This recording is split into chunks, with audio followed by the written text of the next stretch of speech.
This is how we consistently light common plant tinders like stinging nettle with flint and steel without any charring first, and often in less than 10 strikes. But sometimes nettle works, and sometimes it doesn't, and we know why. Keep watching because we're unlocking the vault. Welcome to Wilderness Strong. It started with a dilemma. We didn't like having to char our tinder for Flint and Steel Fires, but Flint and Steel 101 clearly stated, you must have charred tinder to catch a spark. Well, we didn't like having to make a fire so we could make a fire. So 1 year ago, we made a video documenting our relentless quest to find common plant tinders in our area that could reliably catch a spark from a flint and steel uncharred. This quest led us to results that we consider to be game-changing. 3 common plants in our own backyard, literally, that are reliable tinder sources, uncharred, for flint and steel fire making. 3 plants that at the time anyway, we had never heard mentioned or seen in demonstration anywhere for this exact purpose. Well, that video resulted in all kinds of feedback, nearly all positive, but some was not positive, and even called into question the credibility of our findings, saying we must have faked the results somehow. But hey, no hard feelings here. I mean, we have to agree. The results of those experiments were unbelievable. Okay, you all asked for more instruction on this, and here you go. Let's start with the plant that we were asked about the most after we posted our findings. Of course, I'm talking about stinging nettle. Soon after our video was published, it started making its way onto bushcraft forums, Facebook pages, and a couple of YouTube videos. And a few of you were successful with nettle, but a few of you reached out directly to us with the same question. Why can't I get this nettle to work? Well, we know some things now that we didn't know then, and we just might have the answers for you. First, out of all the things that matter when it comes to being successful with nettle, nothing is more important than the condition your nettle is in at the time when you harvest it. We've learned that that is the most important contributing factor as to whether or not your nettle tinder can catch and hold a spark. Yes, the processing matters, and so does the sharpness and the quality of your rock, but nothing matters more than the condition of your nettle. You see, many plants need to decay to be more effective as tinder, but not nettle. Nettle is the opposite. It needs to be protected from decaying in order to preserve its spark-catching properties. And if you miss that weather window by even a month, it could make all the difference. We'll do a demo at the end of this video that blew us away, and it'll prove exactly what we're saying. We've now tried nettle in just about all of its growing stages, and what we're about to show you should tell the whole story. Let's start with green growing nettle. We'll refer to it as summer nettle, but it includes late spring or any time that the nettle stalk is tall, developed, and ready to take peelings from. Now you might be tempted like we originally were to reach for the dead stalks from the previous year, but don't. Reach for the green, live, healthy nettle. And when you reach for it, remember, it can be handled with your bare hands without too much trouble.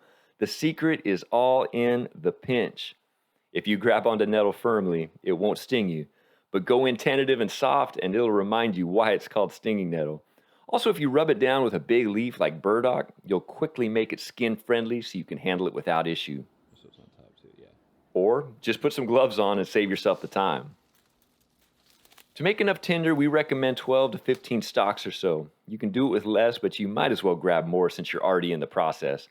The bigger your tinder nest is, the better chance it'll have of catching stray sparks. So why not just grab a nice big bundle? Speaking of bundles, look at this nettle collection. These bundles represent nettle harvested in several different growing phases and seasons of the year. There is a dramatic difference in some of these bundles, especially between these two. The demonstrations that we'll do with these at the end of this video will tell the entire story and explain why it is that sometimes nettle works and sometimes it doesn't. But first, let's get back to our fresh summer nettle. We had so many requests to show exactly how we process the tinder, so here you go in detail. We're peeling the fine fibers off of the stalk. We're doing this demo after the stalks have been cut, but we actually find it easier to do while the stalks are still upright in the ground. Either way you choose, we did not find any noticeable difference in the quality of tinder, except that it will of course dry much faster if it's been peeled first. Now typically we'll dry our nettle in the sun, but you know us, always experimenting for education's sake. So we hung one batch in the sun and one in the shade, and we'll leave them to hang for the same amount of time and see if there's any difference in quality. We wanted to know how long it would take to make these fire ready without direct sunlight. And while we wait, let's get the rest of this nettle processed. This is last year's fall nettle, kept on the stalk and dried indoors. It's developed a stiff exterior, so we'll use a splitting tool to help in the processing. Now this is pretty important, so you gotta lean in for this part. Again, we almost can't help ourselves when it comes to experimentation. I mean, that's what got us into this whole obsession in the first place. Always asking ourselves, what if? Well, today's what if came from the questions that we got concerning nettle tinder and why some of you were having trouble with it. Most people who asked that question deduced, understandably, that perhaps they hadn't pounded and pulverized their tinder enough. So we asked ourselves, how processed does this stuff really have to be? Let's try to make it work without any pounding, without any grinding, without any scraping, only processing with our hands. That we had never tried before.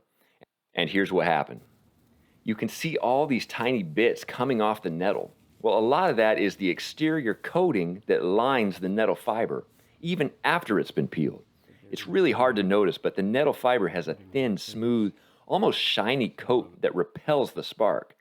But typically it comes off in the pounding process, but a lot of it comes off just from working it in your hands for several minutes. This gave us some hope that it could actually work. And after exactly 2 minutes and 2 seconds of striking, success. Our conclusion on this little experiment was that even though it took a bit more effort to get an ember, nettle tinder can be processed only with your hands and still produce successful results. But to put this into context a little bit, let's make tinder from the same batch of nettle, but this time we'll really process it, using our new trick that we've never shown you, fraying. After twisting our nettle, we're fraying these fibers with our scraping stone. Another way we do this is by pulling the twisted nettle back and forth across the edge of a rock, in this case, one of our favorite pieces of petrified wood. And now check out the results. After a clean break to get a sharp edge, we get to work, and boom. That should put into perspective the advantage to doing a thorough process to your tinder. But again, we've proved you can process it only by hand and still get consistent success. Okay, remember, all of that was last year's fall nettle. But let's get back to the fresh same-day nettle, which dried in only a couple hours. It's about 80 degrees here with a very light breeze. Now let's process this nettle the way we normally would, but we're going to add another new trick that we learned that makes a huge difference. We're going to go ahead and pound this nettle for a few minutes and then work it up with our hands, tearing it, rolling it, shredding as usual. But now, the new technique, scrubbing. We find a gritty rock and scrub with the nettle until it starts to form a light powder. You can see it leaves behind a residue, which is that outer layer of film that we discussed earlier, which deters the spark from catching. So we got to get all that stuff off. All right, let's start with the nettle dried in the shade. And let's see if all that processing makes a difference. First strike, actually. Yeah, I'd say so. In case you missed it, that was 2 strikes. And as someone who always thought that you had to char your tinder, this is absolutely incredible. In fact, we better do that again to rule out any chance that it was a fluke.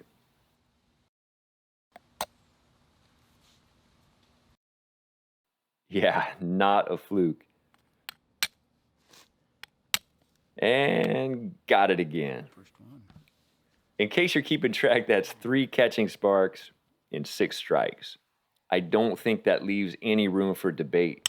Fresh green nettle, uncharred, dried and processed is a reliable tinder source for flint and steel fire making.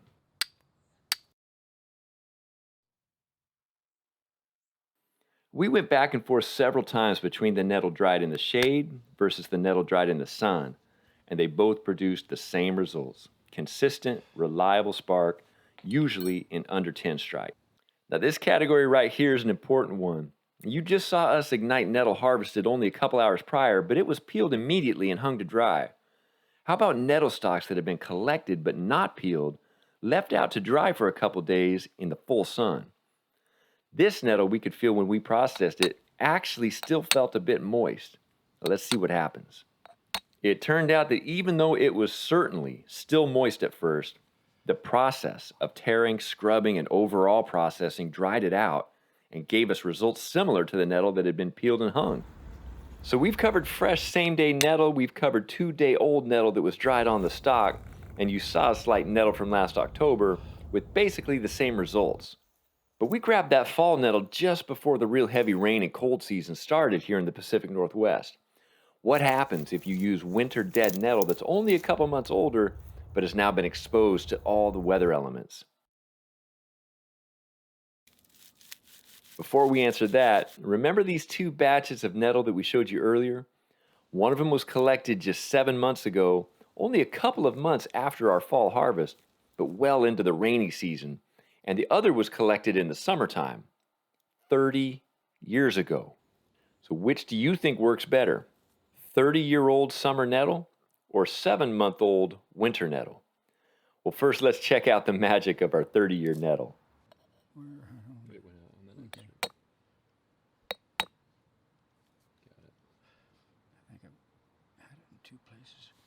Taking a spark, no problem, within minutes, and often under 10 strikes. Not bad for an old-timer. I mean, really, this says it all right here. Look what's happening as we try to light this year's winter nettle. Sparks keep flying onto and igniting our 30-year summer nettle, while some of our best sparks couldn't get the job done on the winter nest. Hopefully this answers any questions you have about using winter dead nettle for flint and steel fire making.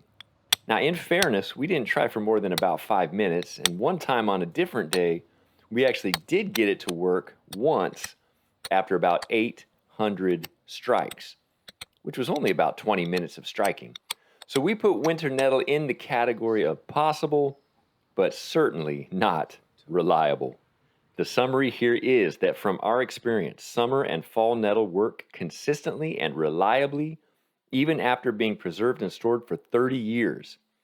But as far as winter nettle goes, once that cold and wet weather comes in, it depletes the nettle of its fire-catching properties and renders it almost ineffective. Almost. So it's not about how old the nettle is, it's all about the condition of the nettle when you collect it. Now, we had to let nettle have the spotlight in this video, so we didn't have enough time to cover the other 2 common plant tinders that produce basically these same results. But we promise that video is coming up soon. Don't forget to subscribe, like, and share our video.